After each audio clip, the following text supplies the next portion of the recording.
Between Rounds Radio presents this show, which, again, we don't have a name right now. Human Talk Fighting launches soon. When? Don't know. But I am TJ DeSantis. He is the phlegm monster, Nick Albert. You probably don't like that nickname, but just right even before we got on the air, you started clearing your throat. Are you okay? I cleared it so that when I was on the air, you didn't give me any slack. I don't give you any slack. You misspoke there. The phlegm monster lives inside your throat, and you're like very much in denial. Like you're like that boyfriend where the girlfriend is there 24 hours a day, but you're not living together because she still pays rent for a place she doesn't live. You're that guy. It's okay. Okay, but during the lockdown, isn't they actually living together at that point? I'm talking about your phlegm monster. So if you guys are married, I just don't think you know it yet.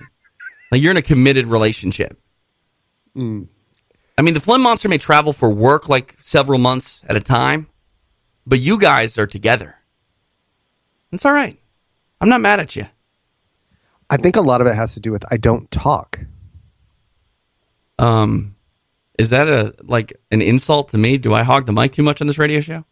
No, I mean, I honestly don't talk. You mean in general, right? I don't live with a human being right now. I have a morning meeting and an afternoon meeting.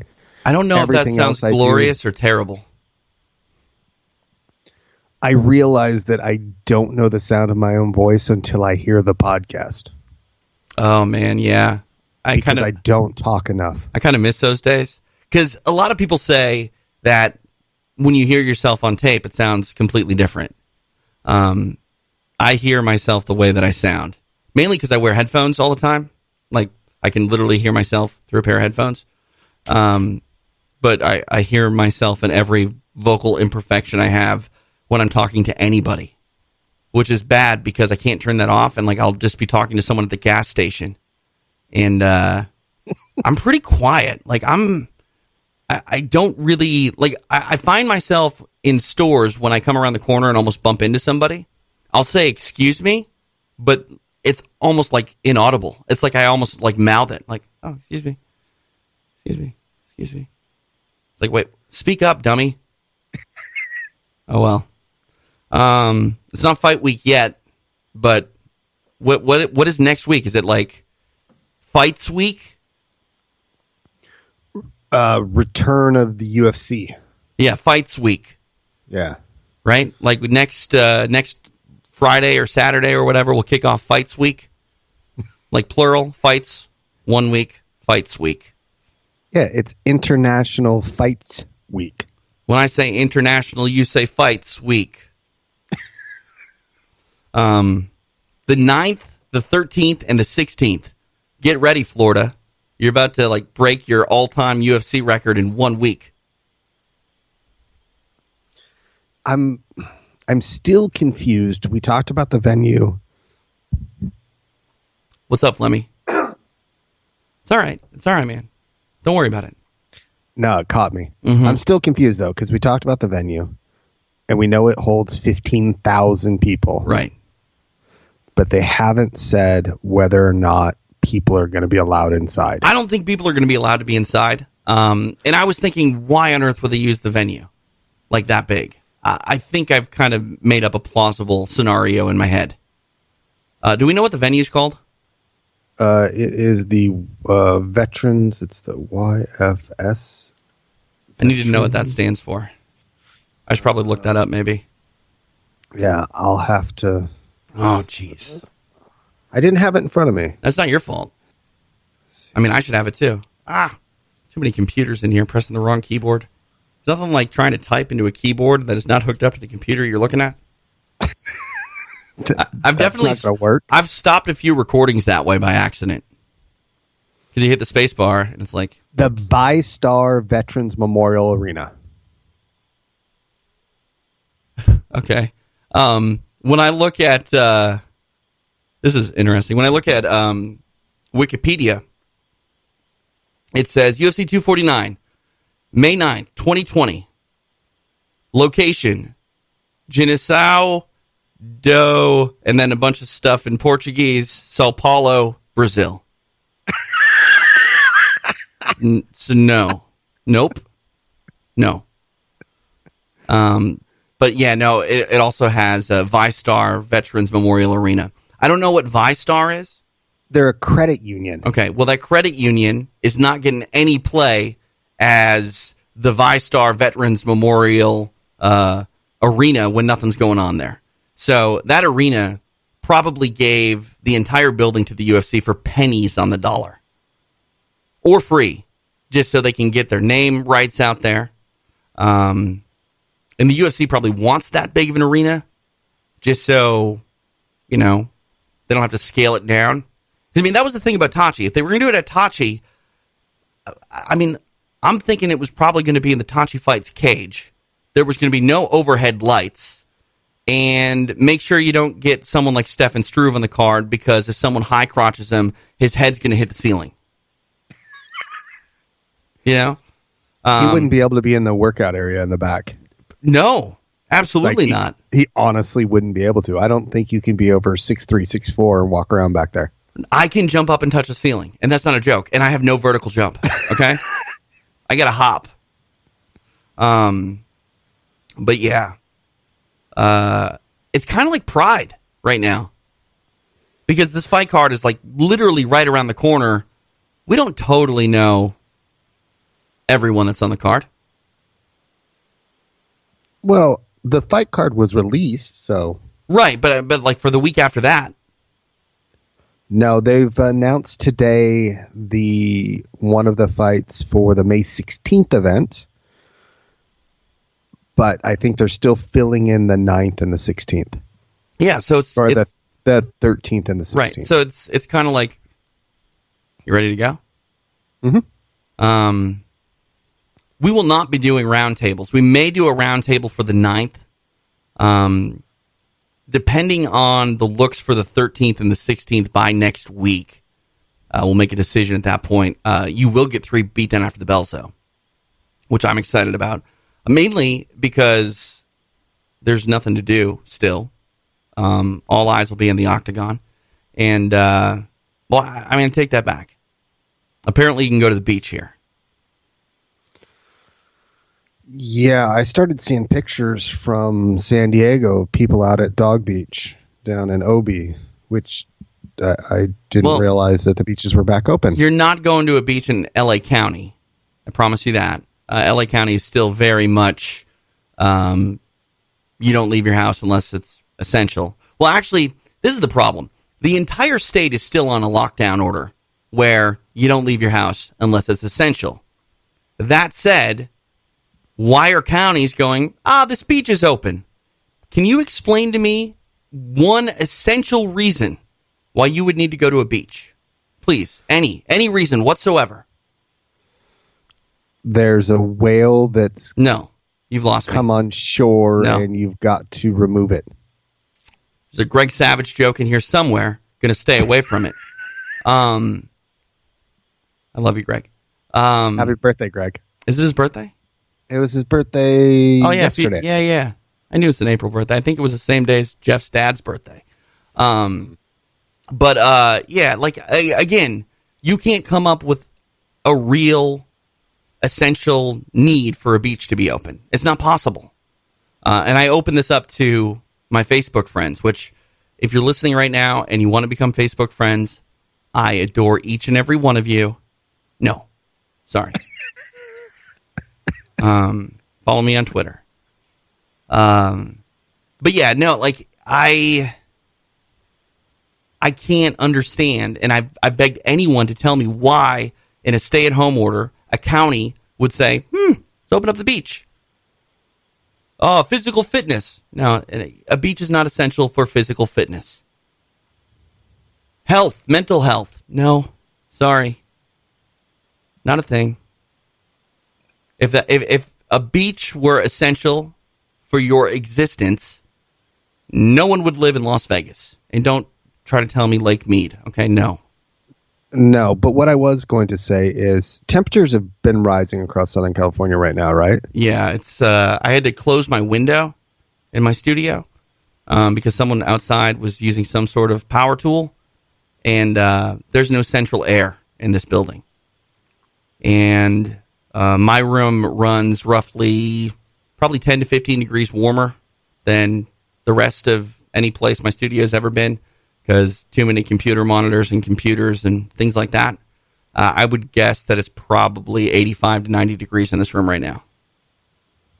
All right. And I, from talking to friends of mine, know that the power grid was going to be under extreme pressure once the temperature started rising. Okay. So this may have been a way for counties to allow people to go out so the power grid doesn't go down and rolling blackouts occur. No. I mean, rolling blackout, whatever. Like that, no. That's not an essential thing. No. And if you get too warm, even if your electricity's out, your shower still works.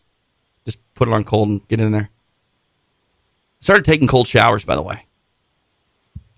It's a great thing. It's an amazing, exhilarating thing if you can stomach it. I mean, I'm not saying like like when I clean myself, the water's warm. But for the last like probably 2 minutes of it, it's ice cold. Wow. I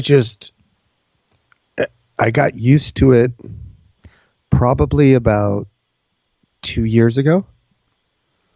And so now I can't take like a hot shower. I mean, I've never taken a hot shower. But I've definitely, I take a shower where the water is not necessarily like steaming hot, but the room feels humid.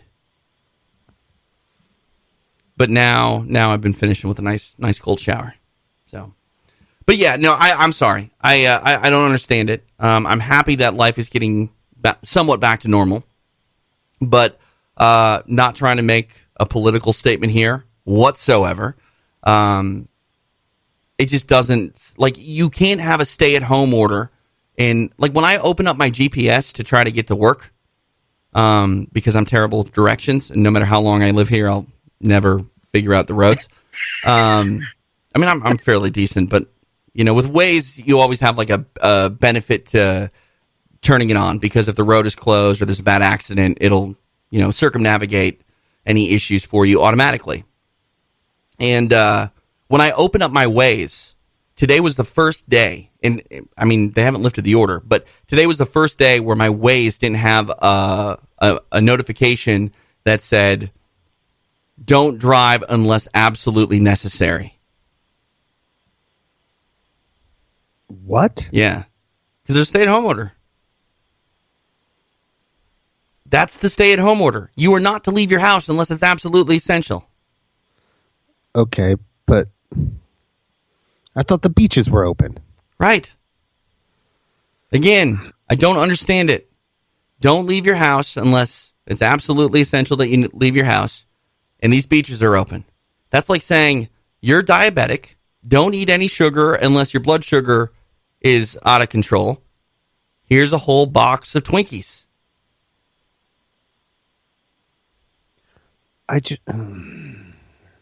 So, if anybody here in the government hierarchy is upset about people going to the beach, you did this.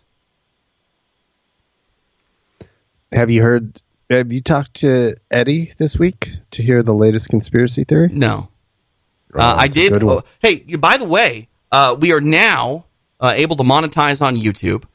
So a lot of our podcasts will go on YouTube now in audio form, and we may start doing a little bit more video. But if you want to check out our offerings on YouTube, you can just search Between Rounds Radio on YouTube or TJ DeSantis Productions, and we're there. The reason that the thing that kind of sparked me to tell you that was you brought up Eddie Bravo, the COVID-19 discussion, available now on YouTube and wherever you get podcasts, where Eddie talks about a variety of things. I was able to get approved for monetization because of that video.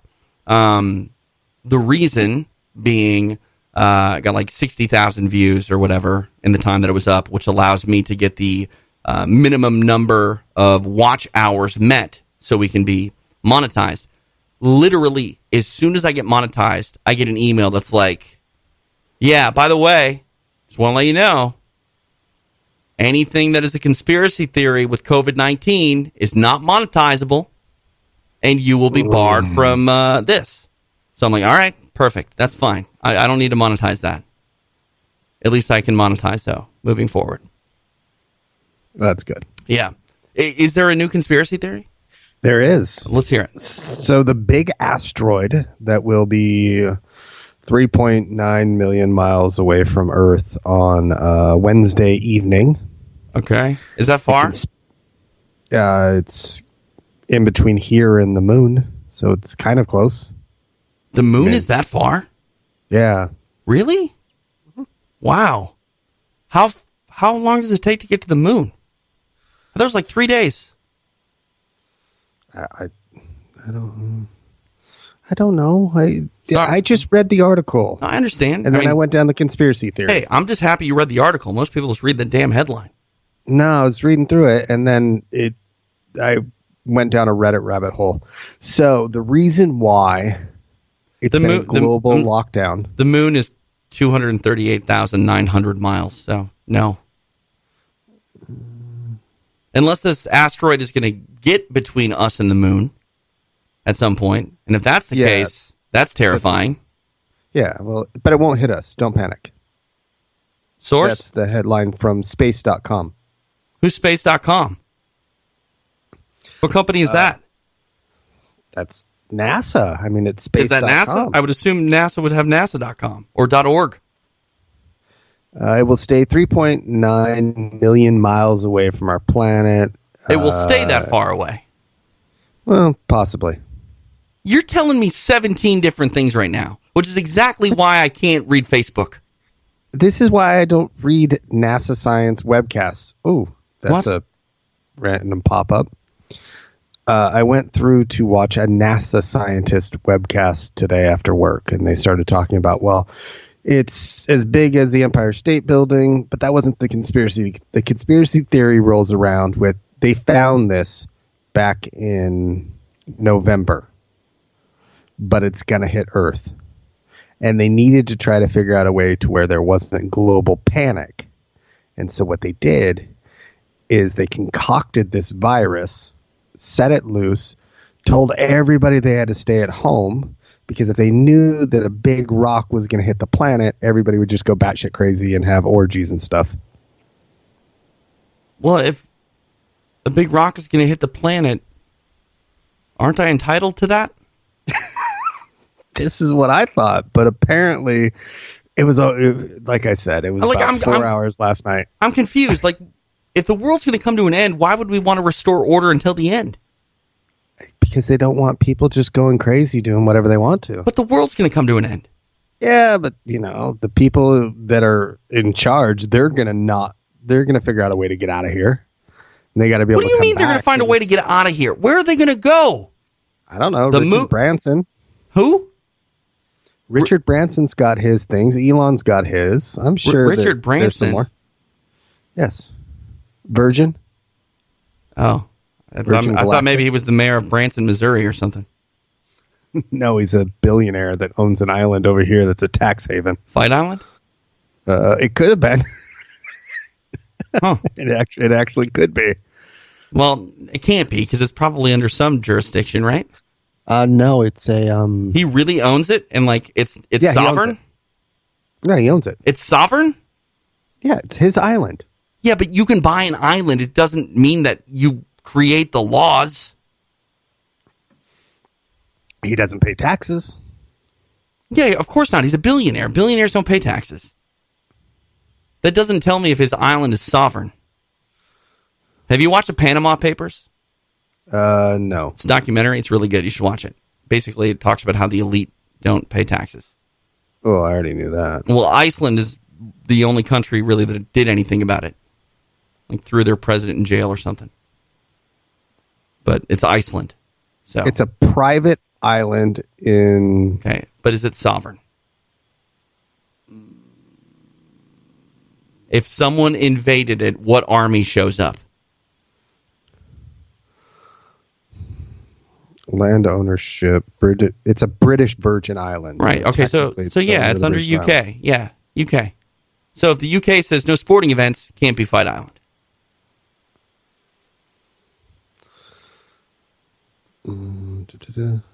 Yes, under British Virgin laws. Sure. Okay. Yeah.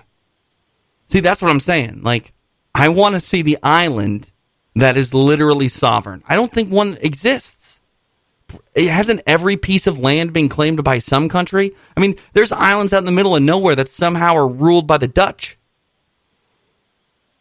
Well, yeah, but they were there before anybody else, so they just said, hey, this is ours. Right, that's what I'm saying. Went, oh, okay, like, it's theirs. Like, yeah, it's theirs.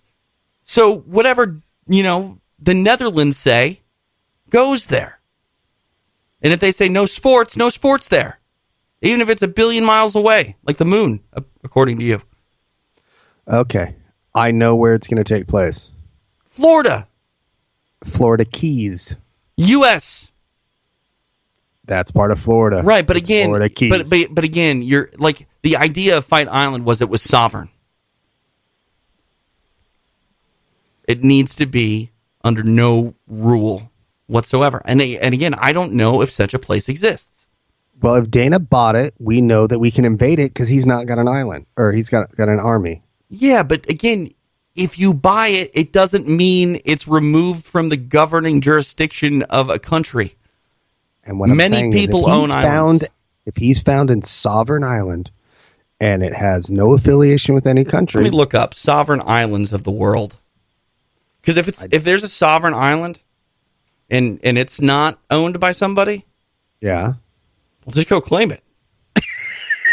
Mine now. Well, I imagine there's indigenous people that live there that you're going to have to fight for it. But yeah, you could claim it if you could overthrow them. There's sovereign islands in Queensland, Australia, which that's not really a thing. How is it sovereign if it's still in Queensland? It's literally the name of the islands. Oh, okay. Yeah. No, there's no such thing as a sovereign island. $45 million sovereign islands mansion. Is that Queensland, Australia again? Yeah. See that I can't really do a solid search for sovereign island because it's the name of a city. Oh well. Fight Island. Elaine McCarthy had it right. Just get a big ass battleship, drive it out in the middle of the ocean, international waters. Do whatever you want. No rules apply. Right. Pride rules in an octagon. 64-man tournament, one night. Go. Open weight. Open weight? Yes, 100%. Yeah, whatever you want. Oh, I like it. Yeah. How much would you pay? How much would you pay to watch a 64-man tournament? A one-night 64-man open weight tournament? Yeah. $200. I don't know. I'd be probably pretty stoked for the first 2 rounds, and then all of a sudden I'm bored because that's a long time to watch fights, and then I'm thinking, damn, this is probably hard on these athletes' bodies. Now I feel bad. And I'm still thinking I haven't seen live sports in a long time. How many fights could you watch straight right now if they were live? When do you start to be like, all right, let's do something else? I'm good for at least 15 hours. I could probably do 12 to 15 hours and be legitimately fine. Isn't that crazy? But I think the same thing is, like I told you, I've done those marathon commentating gigs. Right, no, I get it. 32 cards. So I'm just oh, okay, cool. Yeah. But Keep going. Even though, here's one thing that we need to kind of keep in mind.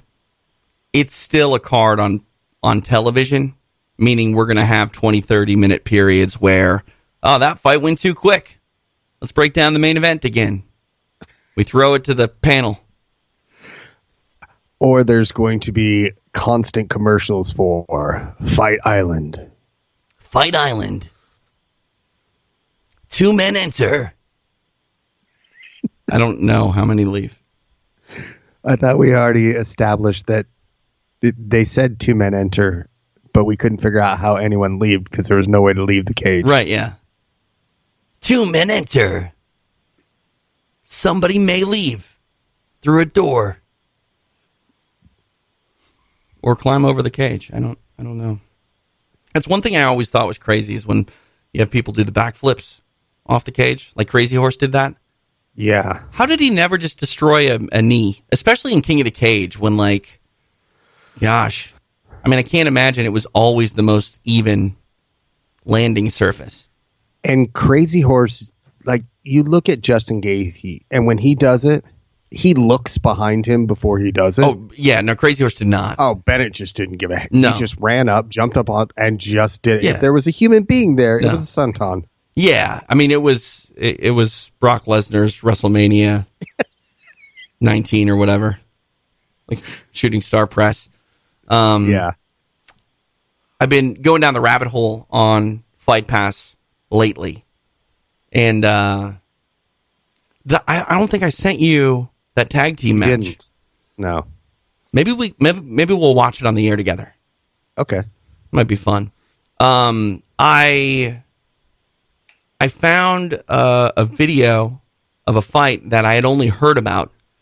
Fight Pass had put it up. Fight Pass put up, I don't want to say all because I don't know that for sure, but a good chunk of the King of the Cage library, which, I mean, wow. They probably have done more shows than most promotions where they didn't record the fights.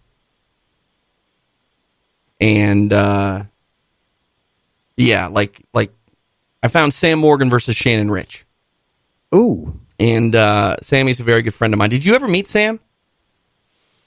No. He trained at Team Quest Oceanside for a minute. Yeah, with Sokaju. And then I don't know if he ever made it over to Temecula. And I don't know if he ever wore clinch gear when he was fighting in Strike Force and things like that. But I thought maybe your paths had crossed. Do you know who Sam Morgan is? Yeah. He fought Shannon Rich on a King of the Cage card. He was there with Joe Stevenson, like cornering some of Joe's students. And of course, like when you're at King of the Cage, like you bring your mouthpiece because, you know, you might find a fight. Well, yeah. And so on like 20 minutes notice, Sam Morgan fought the most experienced guy he'd ever fought in his career. And I had heard about this. And it was pretty much exactly like everyone told me it was. Sam, there's a scramble because Shannon Rich goes for a leg lock on Sam. Sam tries to put Shannon Rich in a toe hold. Joe Stevenson says, Sam, you're twisting the foot the wrong way. The other way, Sammy. And Sam looks at him and goes, oh, okay. And then applies the toe hold the other way. And then Shannon Rich taps out. Spoiler alert. No one ever told me, or I chose not to remember, that it's raining. It's raining during this fight. Oh, wow. Which I thought King of the Cage 8, Wet and Wild, was the anomaly. I'm guessing that there are a few cards that could have been called Wet and Wild.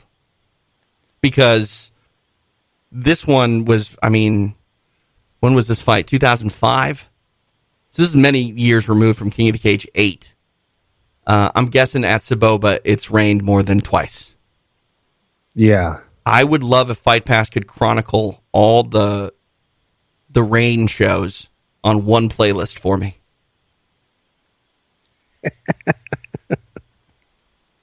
I need it. Yeah, that might be a little bit difficult. Why? I mean, well, no, you know what? Sorry. I forgot that King of the Cage has 3,500 shows at least. Yeah, you're talking about... Yeah. But I mean, almost, I think every show at Saboba's outside. They don't have an indoor place. No, they do not. Right. And, I mean, it rains like 7 times a year in California. But again, they have 3,500 shows, so odds are whenever it rains, there's probably King of the Cage. Tuesday at 3 in the morning, probably King of the Cage. But no, it was definitely fun to see that. Unexpected. Wow, that was a packed card. It was 2006. Okay. Springtime? March 19th. March 19th. All right. That was 1 year to the date, I think, before the Sure Dog Radio Network went live. I think we went March 19th, 2007. Or, again, February 39th. I get it. Huge announcement. Huge announcement. Huge. Yeah.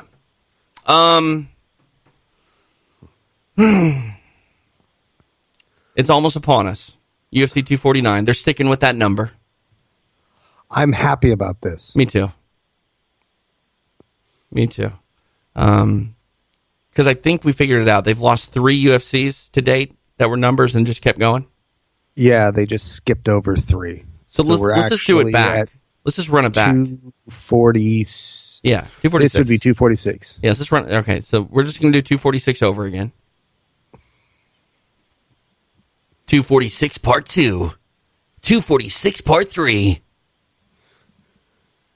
Or something. I don't know.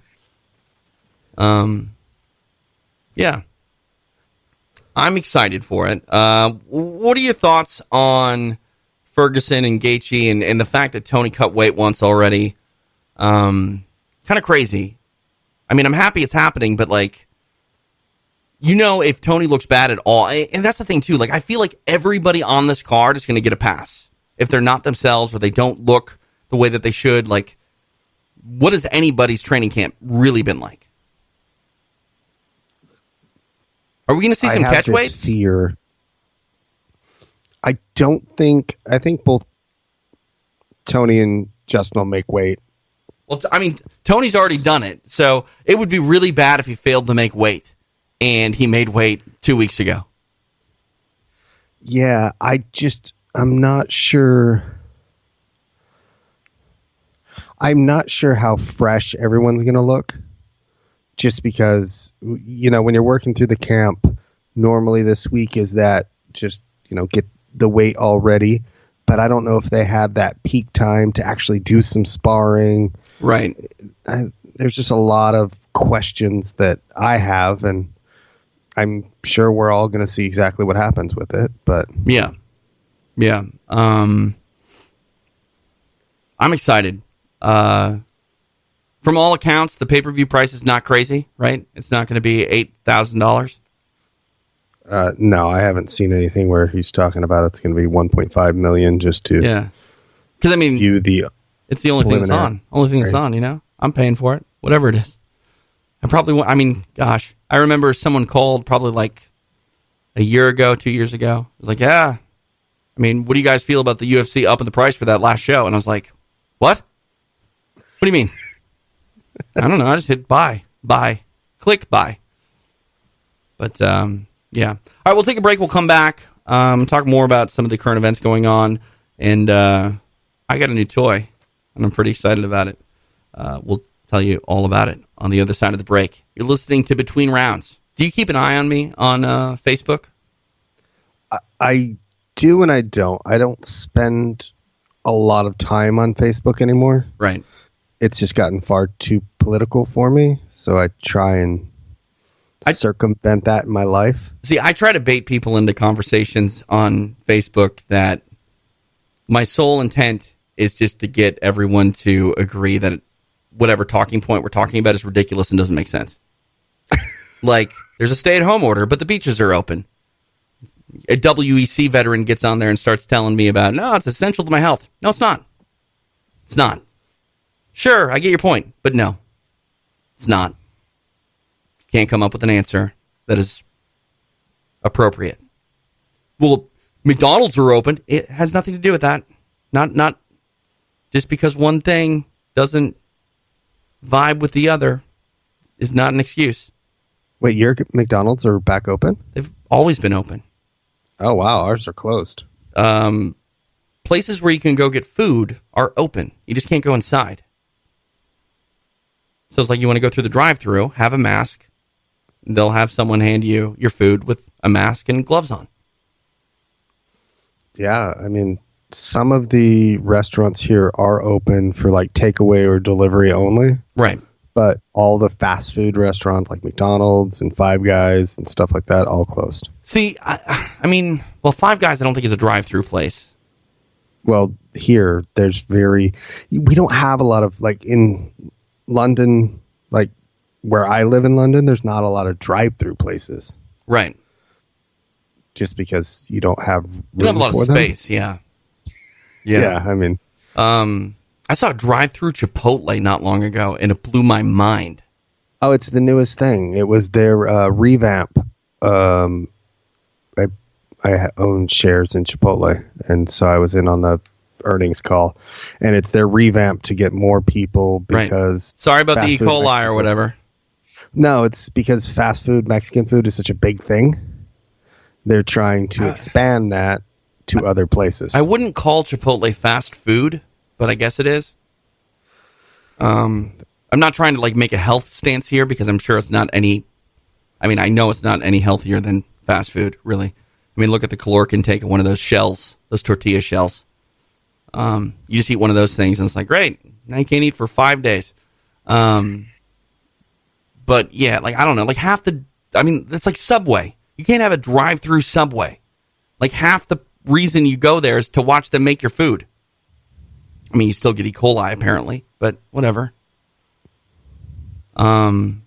You're just big on the E. coli, huh? Well, isn't that what Chipotle... That's why they did their revamp thing. Well, because everybody got sick. Other reasons, but yeah. Yeah, but I mean, it was like proper mishandling of food and like not following guidelines for food sitting in a hot thing or whatever. Yeah, I don't know. Well, I mean, it's not like I'm pulling it out of my ass, Nick, and just saying, oh, Chipotle gives you E. coli when it doesn't. It did. No, I know, it did at one time. I'm just saying we used to eat tacos off a cart in Tijuana. I did that once. I'm the pickiest eater in the world. Sick. Right. But you know what the difference is? Their food wasn't tainted, and they were making it fresh in front of you. Exactly. Chipotle, which they're supposed to be doing, didn't do that. They're like, this chicken's like 20 minutes old. Yeah, but there's so much of it. I don't want to cook any more chicken. It'll be fine. Guess what? Not fine. It's all right. I'll still go to Chipotle like any day of the week. I got a free burrito out of that deal. Yeah. I never got E. coli the first go around. You know? I guess I can be selfish like the rest of the world that are going to the beach. Totally worth it. I'm kidding. Wow. Not worth it. Not worth it. But on Facebook, the reason I asked, I posted a photo of my latest... Oh, your belt. Not my belt.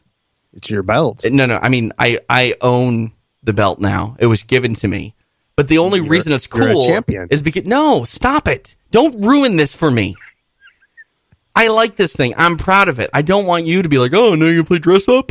Don't do that to me. Actually, I think it's awesome. It's pretty great, right? I think it's freaking really great. Yeah. For those who don't know, you can look at my Instagram, at TJ DeSantis, I think. I do a show on this radio platform with Monty Cox and Jeremy Horn. It's called MMA Stories. We record every Tuesday. Last week we had Jens Pulver on the show, and my frickin' microphone did not work correctly. Not stoked about that, but what can you do? And one of our listeners in the Discord server had a picture. I guess he trains at Jeremy's gym, and had a picture of him like wearing almost all of Jeremy Horn's belts. Apparently, like you would think that it would be like adorning a wall or something like that in Jeremy's gym. But Jeremy has won so many fights for titles where, you know, they hand you a title belt, and unless it's, you know, a real promotion, it's just, you know, I bought that out of the magazine for $34 because we had a title fight. Jeremy Horn, you won the title fight. Here's your title. So there's like no identifier. And I think that mentality is sort of leaked over to kind of every belt that Jeremy has. Jeremy Horn, by the way, if you don't know, I haven't made a lot of noise about this over the years. If you've listened and paid attention, you may know that when I first started watching MMA, Jeremy Horn was one of my favorite fighters, mainly because his just general indifference about the world. Like, he looked like he didn't really necessarily want to be there. He looked like the dude that you wouldn't worry about at all if you came across him in a street conflict. He liked to talk about playing video games, and he would beat your ass. And when the opportunity came to work with Jeremy, I definitely tried to make that happen as quickly as possible, and fortunately, we have. And I go back to the photo that I saw on the Discord server. I hit up Jeremy. I'm like, what are you doing letting this dude put on all your belts? And he's like, I don't give a shit. And I'm like, that's such a Jeremy Horn answer. Big fan of that. I'm like, well, if you ever like get rid of them, let me know. I'd like to buy one off of you. And he essentially is like, just make your pick. And of all the belts that Jeremy Horn earned over his career, I think the most prestigious one would probably be the TKO middleweight championship when he beat David Loiseau. Yeah.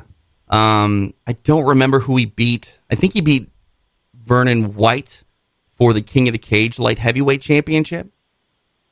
But, I mean, how many King of the Cage champions are there? Somehow, the only thing that there's more King of the Cage shows is King of the Cage champions. Because they probably had, like, 3 title fights every show.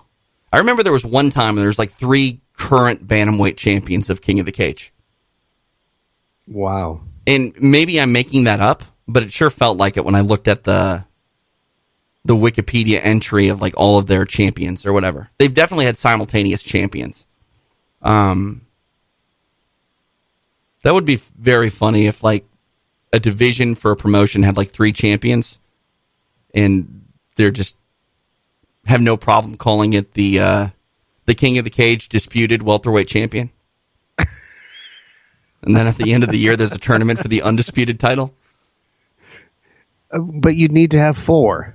Sure, why not? Or just, yeah. I mean, because if you do 3, who's getting the bye into the finals? Well, that's kind of King of the Cage-esque, if you will. I mean... Oh, no, you have a round robin. Oh, yeah, why not? So each guy has to fight each guy. Right, yeah. And a point-based system. Right. And whoever has the most points wins. 100%. Perfect. Sounds fair. I'm not mad at it. So crazy. I mean, but it's so King of the Cage at the same time. And King of the Cage has changed a lot, okay? It's not... I mean, I don't think they're doing events in the rain. I guess I can't say that for sure. But I don't think they're running on Saboba anymore. Most of their shows are like in the IE near my house in Ontario. Oh, yeah. But, yeah, so Jeremy basically said, like, which one do you want? And I said I wanted the UCC light heavyweight title, which people are probably like, what is UCC? I believe UCC stood for Ultimate Combat Canada. It was the promotion ran by Stéphane Patre, who was the manager of David Loiseau and Georges St. Pierre and Jonathan Goulet and a lot of the Montreal-based fighters. And it's now called TKO. I believe Stéphane Patre still owns it. You can watch it on UFC Fight Pass. They have new shows. But yeah, Jeremy gave me the belt that he won when he beat Stephen Potvin. The fight was 38 seconds.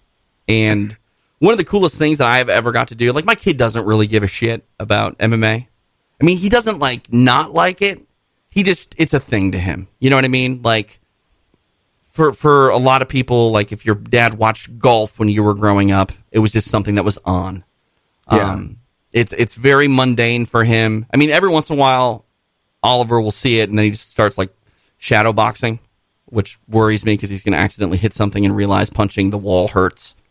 But we watched the Potvin fight, and then I pulled the box out and opened it and showed him the belt, and it just blew his mind. Just blew his mind. Because he just saw that belt on TV, and now it's sitting there. And like, he didn't understand that it wasn't a toy. He's just like, yeah, it looks like that one. I'm like, no, it is that one. That's the belt. It's right here. It is heavy. It's got to weigh 20 pounds. Oh, yeah. I mean, I've held title belts before. The Invicta belt is not nearly as heavy as that. The Tachi Palace Fights belt was pretty heavy, but not this heavy. It feels like they took like a 20-pound weight and then painted UCC on it and attached it to some leather. Well, there's a picture of Dan wearing all three of the Pride belts. Yeah. He's got one around his waist and then one on each arm. And in order for that picture to get taken, right, we had to find the belts. Okay, so it's a scavenger hunt. And one of the belts was underneath the back seat of his truck because he had brought it out for something and just thrown it in the back of the truck and it fell under there. Another one was somewhere in the gym. And the third one, Heath knew where it was at because it was actually like in a prominent place in the gym. How do you think Vanderlei Silva feels about that? I feel like we need to put together a GoFundMe to make a belt for Vanderlei so we can give it to him. Just so he has something to hold on to? It's a shame that man does not have a middleweight title. Because, I mean, God, it was awarded to him and resided with him pretty much for the entire existence of that division until Dan put an end to that emphatically. And they're like, Vanderlei, don't worry, we'll get you a belt. It'll be fine. And then, you know, I'm sure Vanderlei like gives him a call when Lorenzo Fertitta says, thank you, Mr. Takata, and announces the sale. Vanderlei is probably like, what's up? Where's my belt? My belt. That's an inside deep joke. I don't know if anybody gets that. But yeah, I mean, I'm not saying that Dan doesn't value it because I'm sure he does. I'm sure Dan's very proud of his accomplishments. Now they're all like right. But my point is this though: and stuff. When you talk to fighters like Dan Henderson and like Jeremy Horn, the memory and the accomplishment far outweighs the physical prize. And I'm not saying that Dan doesn't appreciate it, but it's probably not as important to him as 99% of the people that are listening to this show. They'll be like, oh yeah, if I had that, I'd love it. It's just a thing. I mean, that's the Bushido belt is his favorite. And he's always said that because it was the one that meant the most because of the tournament win. Right. But I mean, I think for him, it was more of, it was about the win. I mean, he breaks his hand in literally the first punch he throws. Right. Knocks him out with his left hand. Like he did a spinning back fist just because he thought it wouldn't hurt. You know, maybe I'll get dizzy. It won't hurt as bad. No, because he thought if I hit on the top of my hand, it won't hurt as bad as punching solid. Right. Big mistake. It actually hurt, he said. Yeah, I bet.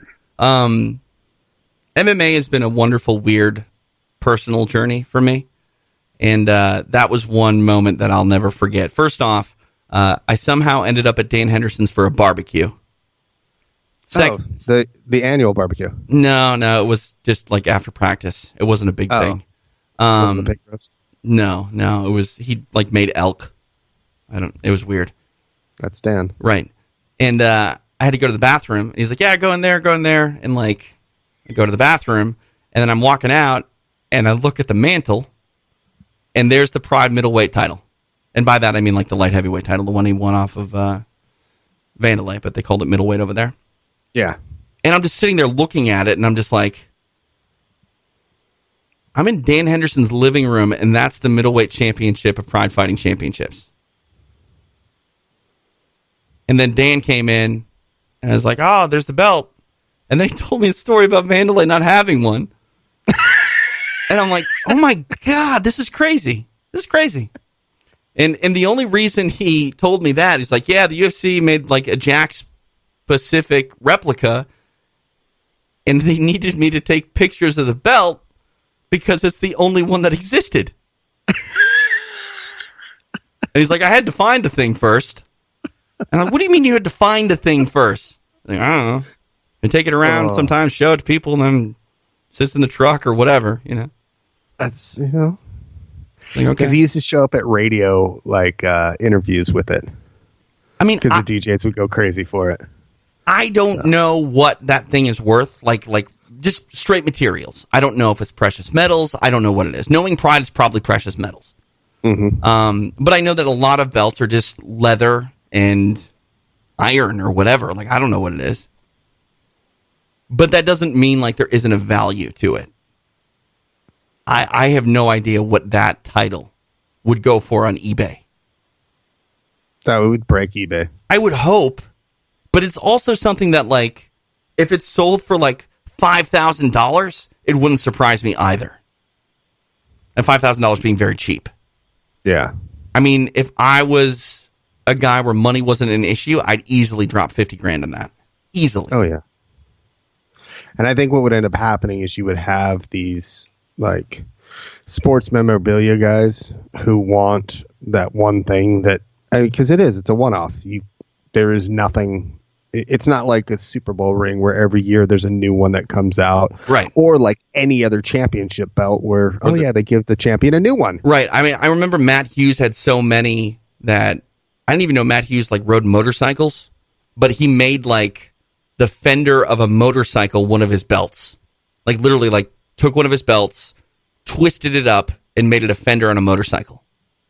It's like, what, why? What? Okay. All right. Cool. Yeah, to each their own, I guess. Yeah, well, I mean, you win 9 of them.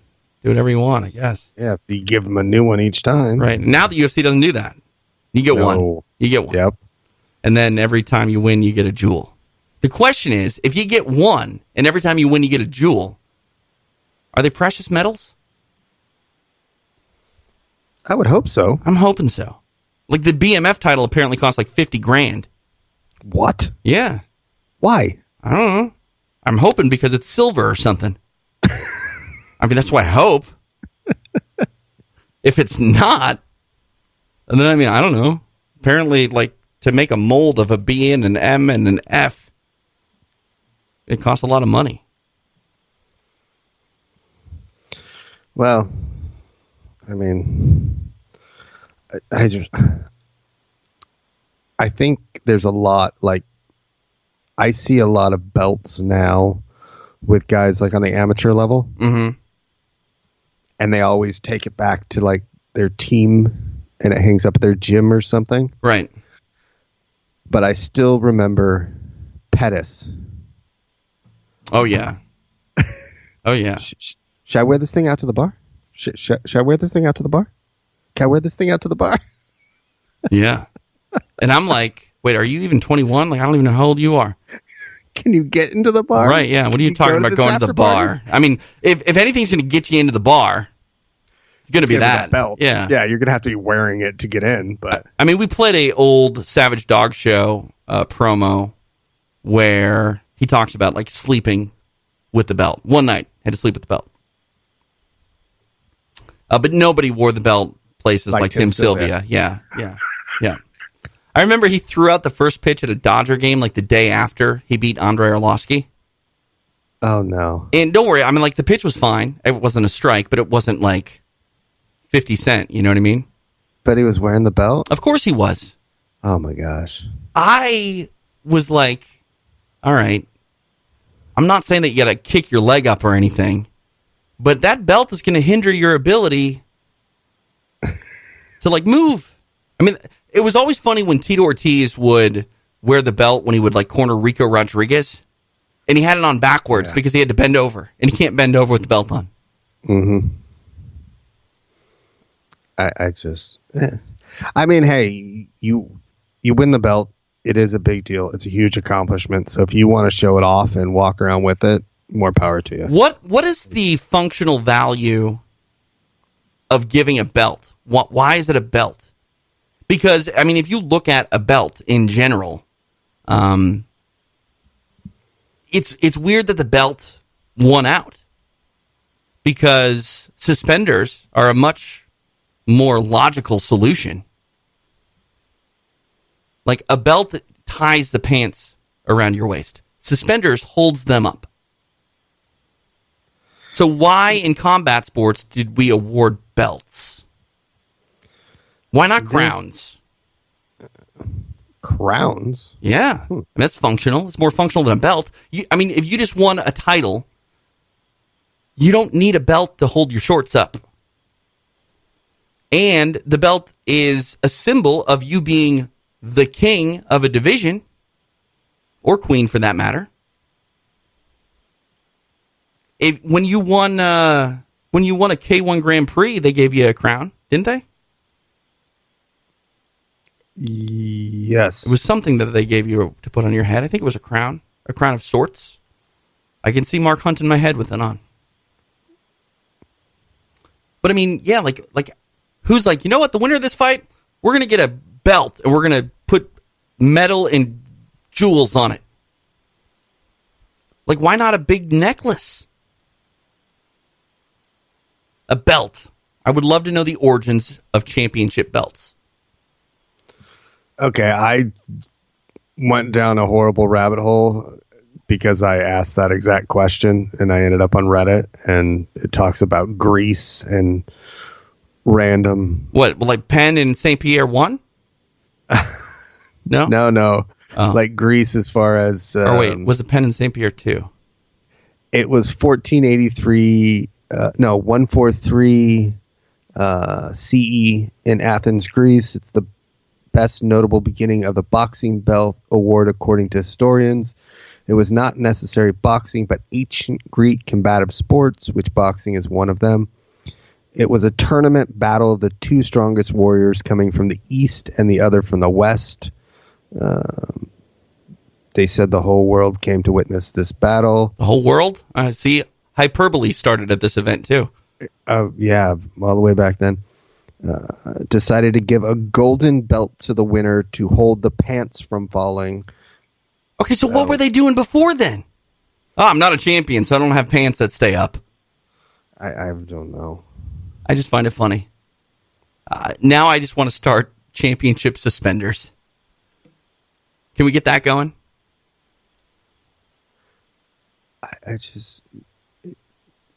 Wow. Don't go down this rabbit hole. No, especially when you're on the radio and you should be like talking to me. Thank you. I know, but you're asking me these questions. I just came up with a brilliant idea and sold it. Because it's suspenders. Yeah, I know. Come on. It's time to, suspenders never got their fair shot. By the way, I'm never wearing suspenders. But what I'm saying is maybe I would if there wasn't such a stigma about them. Because they're way more efficient. Okay, but how would you then... They're going to have to be really wide. Right. If yeah, it's going to look like the championship. Yeah, it's going to look like Evel Knievel's vest or whatever. But it attaches to your shorts. Okay. Okay, this is ridiculous, which is why I'm bringing it up. But yeah, I do like where your mind's going though. You're thinking outside the box. Yeah, it's because we're all stuck in a box unless it's essential for you to go to the beach. Which maybe it's essential for you to go to the beach so you don't come up with stupid ideas like championship suspenders.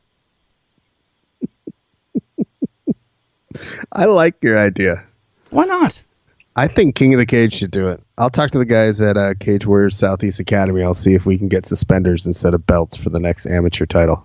And the thing about it is suspenders gotta be kind of elasticy, you know? So it's cheaper. Yeah. It's cheap. Spandex is cheaper than leather. I'll try and sell it. Yeah. I don't know if it'll work, but we'll see. Probably not. We are going to do a competition here. We're going to do it throughout the month of May. Get you some more information on that. We'll also talk about our question show, which is set to record, I believe, at the end of this week. So stick around. More Between Rounds Radio. And we're back here on Between Rounds Radio. TJ DeSantis along with Nick Albert. Last show, we talked about the MMA 100. And if you don't know, I strongly encourage you to go back and check out that show. But it's a fun little exercise where we ask you to tell the story of mixed martial arts, but you can only name 100 things. And if you don't name those things in a slot, you get 100 slots. If the name of a fighter is not in that slot, you cannot reference them in the history telling of mixed martial arts. So, for example, if you have Forrest Griffin on your list, but you don't have Stephan Bonnar, you can say Forrest Griffin was involved in an instrumental fight coming off a reality show. You can't mention The Ultimate Fighter either, unless you mention The Ultimate Fighter in one of your spots. And essentially, if you don't list something by name and you're telling of the history of mixed martial arts, it's going to be ambiguous. So go back and listen to that show for more detail. But this is kind of a hard ask, and it's going to take time, but that's why we're going to sweeten the pot. I want essentially a written report using all 100 lists or 100 spots on your list of you telling the story in the history and the evolution of mixed martial arts. And the one that Nick and I agree is the most factual without leaving too much out of the story. We will give you 1 year free of Between Rounds Radio.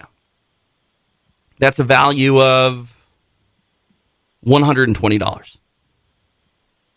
Is it worth writing the report? Maybe not.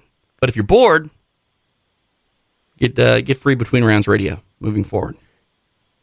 Yeah, if you're actually following the governmental guidelines to stay at home, right, it is a fun exercise to go through. Or you can call your buddy and go over your list when you're lounging at the beach. Not talking to people or being close to them because social distancing. No, don't. You can't go to the beach. It's not social distancing. Thank you. Yeah. Just stay home. Right. Do your homework.